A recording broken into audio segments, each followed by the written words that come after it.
You know, ladies and gentlemen, sometimes sports justice in this world takes a while to come about. But the Baseball Hall of Fame did it again recently by putting this guy finally in the hall via their contemporary committee.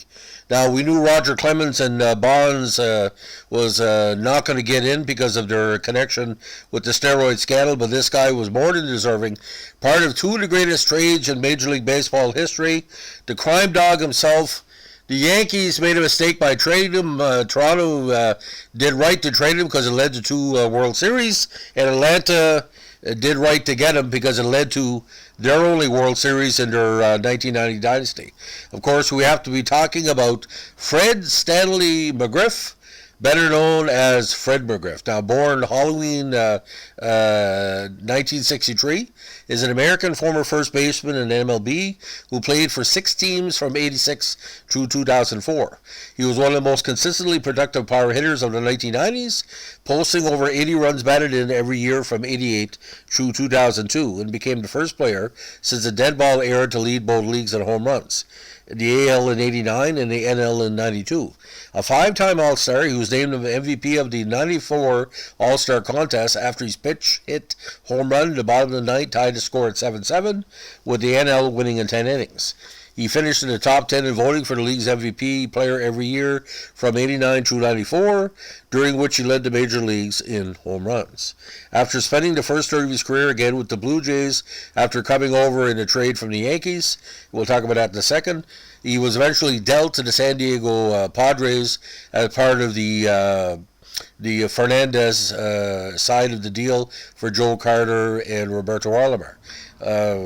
Devastatingly good trade for Toronto. Now, McGriff then became a major component in the Atlanta Braves' long run of division champions, posting over 90 RBIs for 5 straight years after joining the club in a mid-season trade in 93, and helped lead the team to the 95 World Series title. Now, in 50 career postseason games, he batted .303 with 10 homers and 37 RBIs, some of the best numbers ever in the postseason. He then joined his hometown Tampa Bay Devil Rays when the club was established in '98 and became an instant double hometown hero. He was the team's main power hitter for its first 4 campaigns, establishing various franchise records, which lasted several years before being broken. He hit 220 or more home runs 15 times, becoming the first player to hit 30 home runs with 5 different teams, drove in 100 runs 8 times, and batted 300 4 times. Now, batted left and threw left, a big drink of water, known for his plate movement. Now, his 493 career home runs were tied for 10th in Major League history among left-handed hitters when he retired, and put him only 7 away from joining the 500 home run club. He has 462 home runs at first base, ranked 4th. He also ended his career with 1,550 RBIs and a .509 slugging percentage. One of the most durable first basemen in history, he ranked 3rd in career games at first with 2239, 9th in assists with 1447, and 3rd in double plays an astounding 1,775. Again, he also became known for his nickname Crime Dog, created by sports broadcaster Chris Berman. The name is a play on McGriff, a cartoon dog created for American police to raise children's awareness on crime prevention. McGriff currently works in the Braves front office as a special assistant to baseball operations, and again got the induction just in Reese last 24 hours, again against part of the contemporary committee. So 2,490 hits in his career. Teams: Toronto 86 to 1990, San Diego 91 to 93, the Braves 93 to 97, Tampa Bay 98 to 2001 and 2004, Chicago 01 to 02, and the Dodgers in 2003. Again, 5-time All-Star, 92, 94, 96 inclusive, 2000, World Series champion in 1995 for the Braves, 3-time Silver Slugger Award winner, 89, 92, 93, and the 2-time home run leader. Now, born in Tampa, his mother Eliza was a school teacher and his father Earl was an electronics repairman. As a child, he hung out the Al Lopez Field during Reds spring training and worked as a vendor at Tampa Stadium. Now, when he went out for baseball at Jefferson High School as a sophomore, he was cut, ladies and gentlemen. Unbelievable. He made the team the following year after undergoing a growth spurt. He was a high school teammate of Al Pardo. He first attracted the attention of pro ball clubs after hitting a long home run off Hillsborough High School's Dwight Gooden, of all people, with scouts in attendance to watch Gooden pitch. He eventually accepted a scholarship offer to play college football for the Georgia Bulldogs. Now, after a strong collegiate career, he signed with the Yankees after being selected in the 9th round of the 81 amateur draft, only receiving a $20,000 signing bonus. In 82, the Yankees, in a very bizarre trade, dealt McGriff, Dave Collins, and Mike Morgan to the Blue Jays for Dale Murray, the Expo castoff, and Tom Dodd.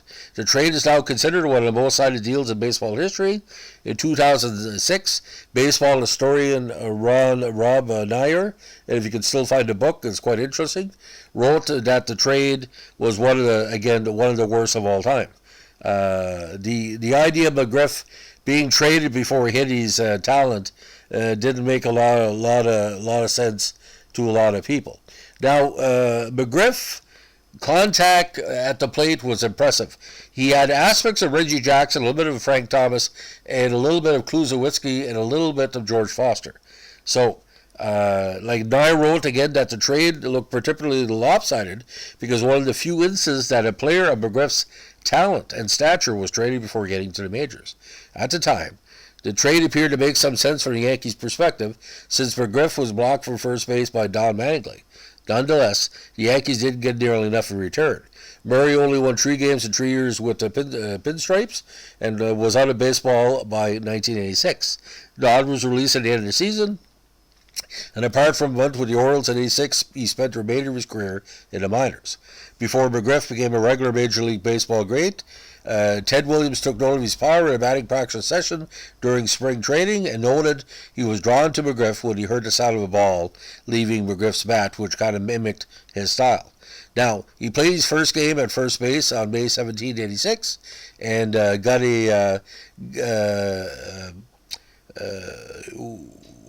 a hit to left field in his first official at-bat the next day against Don Schultz. He only played one other Major League Baseball game that season. However, he reached the majors full-time in 87, hitting 34 home runs the next year, his first of 7 consecutive seasons with over 30 homers. He emerged as the top power hitter in the NALN in 89, leading the league with 36 home runs, including the first home run hit at Skydome, helping the Blue Jays win the AL East Division title. His power numbers remained steady in 1990 as McGriff batted .300 and established himself as a consistent producer. However, Toronto management was looking for a big shift, and on December 5, 1990, the Blue Jays traded McGriff and all-star infielder Tony Fernandez Padres in exchange for Roberto Alomar and Joe Carter. Well, what happened there? Eventually, McGriff found his way to Atlanta, winning a World Series title in 95, and Alomar and Carter was big on the 92 and 93 title squads for the World Series. So the trade basically led to 3 World Series pennants directly and indirectly. Now, with the Padres, he remained consistent in the National League, where he hit .278 to .396 and .474 for San Diego in 91. He made his first All-Star appearance the following year and led the NL in home runs in 92, 3 years after he had accomplished the same feat in the AL. Now, the Padres didn't really were happy with him, but this is what happened. The Padres, out of contention in July 93 and seeking to unload their high-priced veterans, dealt McGriff to the Braves for prospect Vince Moore, Donnie Elliott, and Melvin Nieves. McGriff hit a home run in his first game with the Braves, who required him replacing the struggling Sid Bream at first and provided an offensive spark. He was also a key player in the Braves' 51-19 finish to overtake the Giants and claim first place in the National League West for a 3rd consecutive season. He finished with a career-high 37 homers and 4th place in NL MVP voting. Now, in the strike-shortened 94 season, McGriff was batting .318 and had 34 home runs when play ended in August of 94. He won the All-Star MVP award that year after hitting the game-tying home run for the NL, after the NL trailed 7-5. Now, He also was runner-up to Ken Griffey Jr. in the now classic '94 Home Run Derby. Now, he remained with the Braves in '95 and continued to be a successful cleanup hitter, hitting 2 home runs in the World Series to help the Braves roll the world title against the Indians, of course. Now, a free agent after '95, he signed a 4-year contract worth $20 million with the Braves.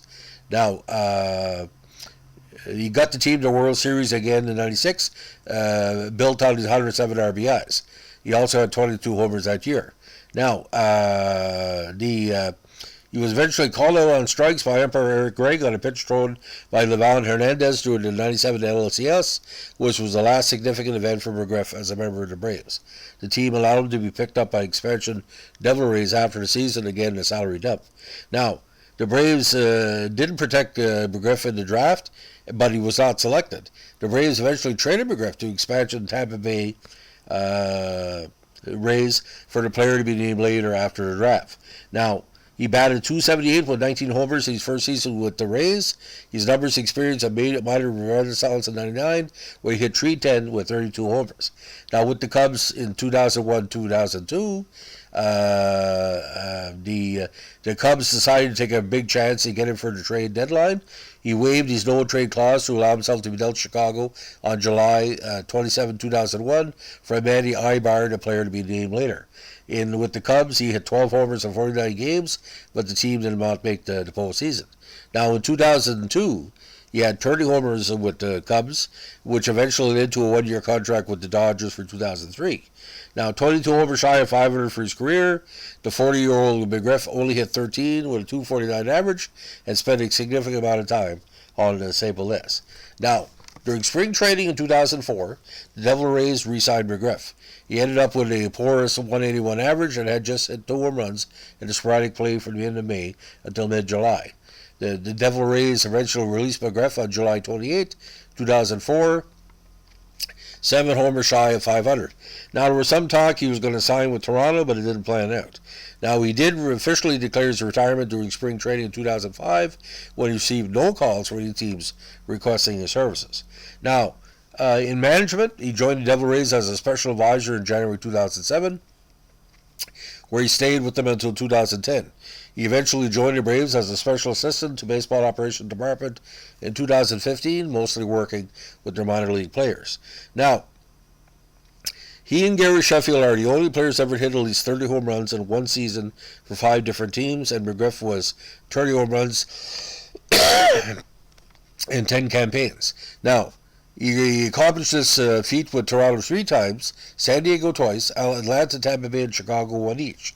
He led the MLB in total home runs from '89 to '94 and hit the 3rd most home runs in a decade from '88 to '97 after Bonds and McGuire, who were both not in the Hall of Fame because of steroids. During the later period, he was 8th in the majors in the F4 statistics, wins above replacement that's calculated by Fangraphs, behind 6 Hall of Famers and Bonds. As of 2019, McGriff stood as one of only 16 players to record a career .280 average, .375 on-base percentage, and a .500 slugging percentage, along with at least 490 home runs.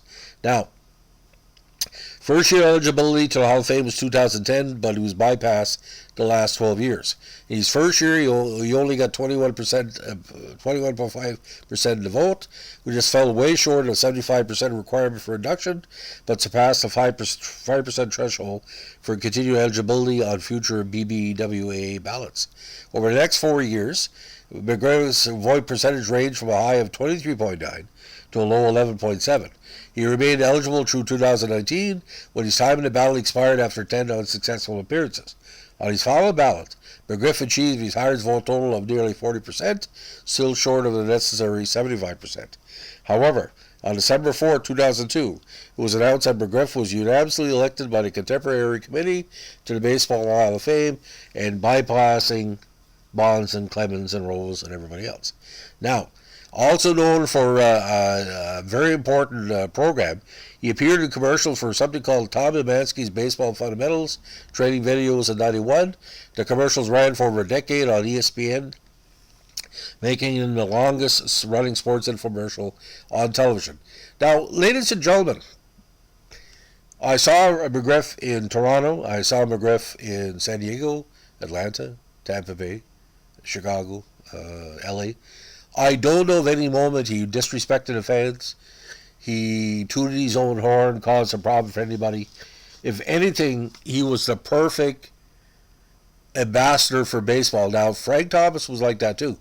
So, this is the thing. If the Yankees could have moved Mattingly to DH or learn him to platoon a certain way, but they weren't going to pick Mattingly over Fred McGriff because, potential doesn't replace it. Now, did that cost them a division title? Yes. Toronto needed two players that could play first base and outfield. McGriff, unfortunately, couldn't play the outfield as well as Joe Carter, thus the trade. And don't forget, Fernandez came back for the 93 title run. So that was weird. But with Atlanta needed one to put him over the hump because you had the great pitching staff. Fred McGriff, the reason why he wasn't in the Hall of Fame beforehand, because he never tooted his own horn. He had much better numbers than a lot of Hall of Famers that are in the Hall of Fame from the 1970s and 80s. But like Frank Thomas, that's the comparison I go. Fred McGriff was the ultimate perfect player. Teammate, dedicated, good shape, nice gentleman. A talented bird. And there were some media pundits were saying, well, he doesn't hit 50 home runs, or he rarely hits 45 or 50.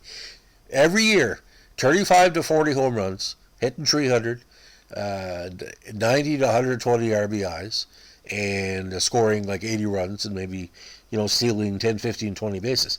You can't ask for any better than that. And like every place he went, he made the team better. That's the main thing. But Fred McGriff, congratulations to the Hall of Fame.